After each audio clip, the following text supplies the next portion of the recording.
So thank you guys so much for having me today. It's really nice to be, I do so much of my work online. It's actually really nice to be in a room full of people. Like my boyfriend asked me, like, so what are you doing over today? I'm like, I'm going to send and receive emails. And so it's really nice to be out in the world, and particularly to be in a room full of people who are getting together to talk about these issues that are so important to me. Like, I was just like, oh, nerd speak, like dioxin and parts per million, and talking about the problematic relationship with our stuff. Like, it really, I feel at home here, and it's really nice. And so I am going to talk a little bit today about our relationship to stuff. I work at the Story of Stuff project. I've been there for over 4 years now, and we work, as you guys have seen, on making kind of what I call the schoolhouse rock of the 21st century. It's helping us put together kind of what's wrong with the world that we live in, and helping us think of a different kind of way that we can relate to the stuff in our lives and the people around us. And so I'm going to talk about stuff, and I'm going to talk about Sky Mall just a little bit. I don't know, and so I guess I have 3 points today. And so my first point is that we have a really messed up relationship with stuff here in the United States, and kind of across the globe. And my second point is that despite the incredible work of being done by so many of the companies here in this room, we cannot shop our way out of this problem. And then my final point is that, like, don't count me out here, because actually, despite like bummer point 1 and bummer point 2, actually this is really exciting. I think it's particularly exciting for the people in this room. I would count myself among your generation. I'm 26 years old. And so I think that there's a lot of potential for us to do things differently. But before we get to the exciting thing, I'm going to talk a little bit more about what's wrong with our relationship to stuff. And I think that Sky Mall is an incredible example of how dysfunctional that relationship is. I was at home, I'm from Los Angeles, and I was down in LA with my family over Thanksgiving, and I was talking about this game that Annie and I like to play when we travel for work. And we go through Sky Mall, and on each page, I don't know if you guys are, does everybody here know what Sky Mall is? Okay. And on each page, you have to find something that if you had to get something, you get this thing. And it's really hard because it's filled with crap.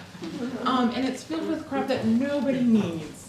And that is just, it's a waste of resources, it's a waste of creativity, it's a waste of energy. Like, nobody wants that job making bling strings so that your hair can fiber optically glow. And you know, just thinking about all of the toxics that are in it, all of the kind of, just like, what a waste. And the thing is we are so much better than that.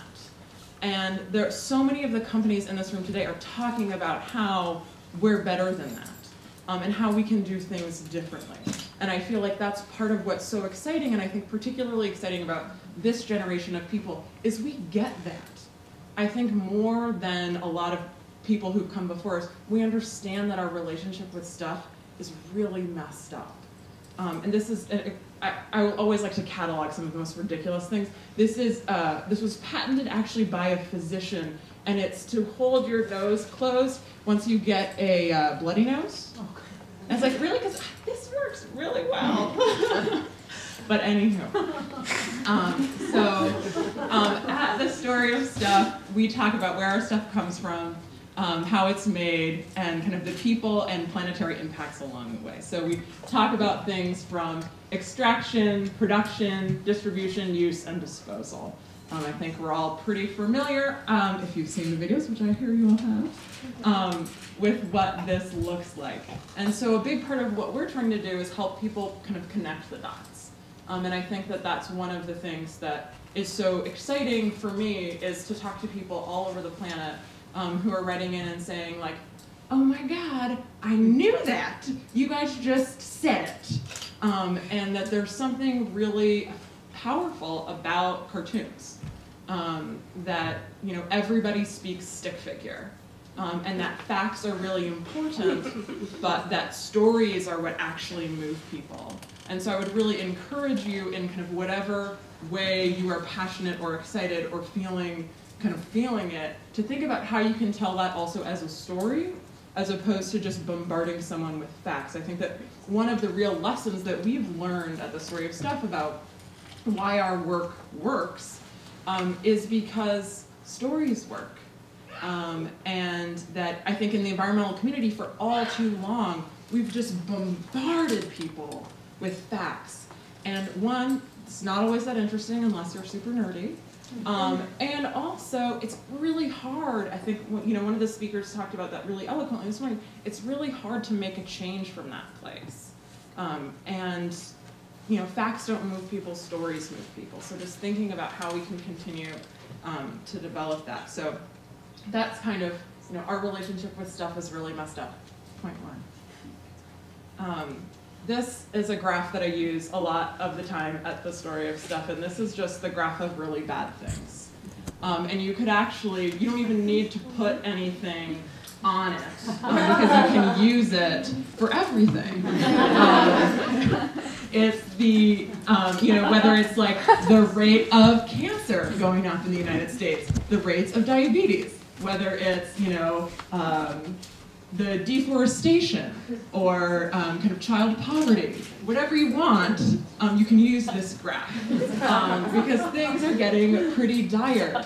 And so I think that that's one of the things that people know now, I think, which is different than where we were 20 years ago.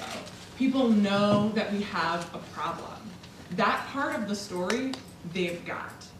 And so now I feel like our challenge is to figure out how do we respond to that problem. And so I will say that we cannot shop our way out of this problem. And I think that one of the things that's been really nervous-making for me working at the Story of Stuff is, so here we're presenting this huge systemic analysis of all of the things that are wrong with global production and consumption. And the first question, almost always, that people ask after we show the movie is, what can I buy differently to solve this problem? And there is so much incredible work being done to transform the products that are on our shelves. But even if every single person in the entire planet has their reusable bag and their reusable cup, and we're doing all of these things, it's not commensurate with the scale of the problems that we face. And what we really need to do is to change a lot of those policies so that I'm not spending 30 minutes in the Whole Foods with my smartphone trying to scan which of the products in the face aisle is not going to give me cancer, but you just know that whenever I go into the store, the products that I'm getting on that shelf are safe for me to put on my body, and they're safe for everybody else who's not even thinking about parabens. And so I just want to really encourage you guys to think not only what we can do on the level of consumption, but what we can do also on the level of policy, so that you don't have to get every single person on board with your idea, you're just changing the rules. And you know what, when the rules are more fair and more just and serve people and the planet, you don't really have to worry about that person who doesn't agree with you, because the rules are different. And so this is one of the things that we talk a lot about at the Story of Stuff in terms of shopping our way out of the problem. That we have this consumer muscle and the citizen muscle. And the consumer muscle has been stroked and nurtured and validated from day one. All of us could get on eBay or get on Amazon or go kind of online and get pretty much anything that we need from anywhere in the world delivered to our doorstep within the next 3 days. But if you really want to make a policy change, if you want to change the way that your university buys paper, or if you want to change the way that your local government creates energy, people don't really know how to do that. So we need to work together on collectively developing what we're calling a citizen muscle, so that we know how to make those bigger policy changes together. And I think that's part of what's so great about Teens Turning Green and this Green University is you guys are exercising that muscle. And so this is the part that gets me excited, is that despite all of the incredible problems that we face, I think that this is an incredible and exciting moment to be alive. We know that there are things that, there are incredible problems that we face, but we are the generation that is being charged with making things different. and I have a little crush on Van Jones. And I recently went to go see him speak. It was actually via webcast at Cal. And he was talking about the Occupy movement. He was talking about what's happening at UC Berkeley. He was talking about the Green Jobs movement. He was talking about his new organization. And the thing that he reminded me was that we are the largest generation in history. That kind of, whether you call us the millennials, whether you call us the we generation, however you define it, we are the largest generation in history. And our potential to make change is tremendous. And so I really want to encourage all of you to see yourselves as agents of change and to really take that step forward to make a difference, because you guys are the stories of solutions, and I'm really excited to help and to take part in making that story with you guys. Thank you so much.